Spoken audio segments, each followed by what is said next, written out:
my name is Louise Chenoweth, and today I'm going to show you how to make banana bread. So anyway, to get started, I usually use really ripe bananas, about 4 of them. And when I start mashing the bananas, I add half a cup of vegetable oil. And then, after that, I add a cup of sugar. And I also add 2 eggs. But I can eyeball this, so. But at home, you should add 2 eggs. There. And after that, I continue to mix. And then what I have on the side here is I have my dry ingredients.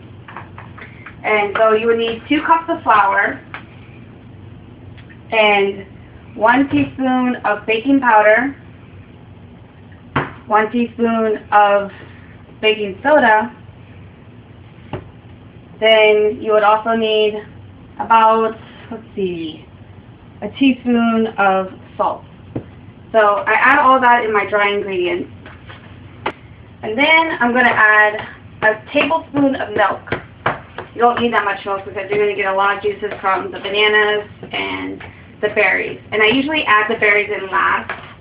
So it's just coming up with like the right flavors, you know, and you can just eyeball it. You don't have to like put in, you know, too much berries. It's just how much ever you want to add. You can always make it like your own recipe.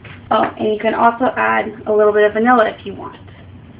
It's not necessary, but I like to add just a little bit of flavor. So I add about a teaspoon of vanilla.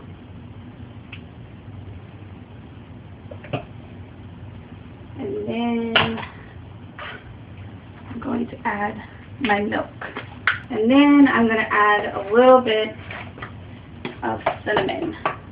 Just a dash. But actually, I really like mine cinnamon, so. Keep stirring, and then after that, you're going to add your berries. But you have to make sure before you add the berries that they're rinsed and washed. And I already did that, so don't worry. There's no kind of chemicals or pesticides on there. So I like to add them all in there. Yummy.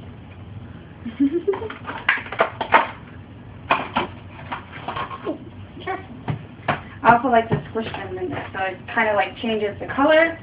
And I just think it adds a little bit more flavor to it too. Is that once I butter the pan, I sprinkle raw sugar in there.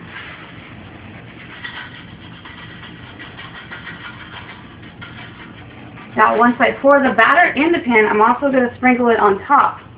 And then after that, all you have to do is set the oven to 400 degrees. And you bake it for about an hour. And, oh, and I also, if you want, I also add my, where are they? My walnuts. Here they are. I also sprinkle walnuts on top of the batter. But anyway, once you get that all finished, you just put it in the oven and bake it for about an hour, and it should taste delicious. Anyway, but that's how you make banana bread.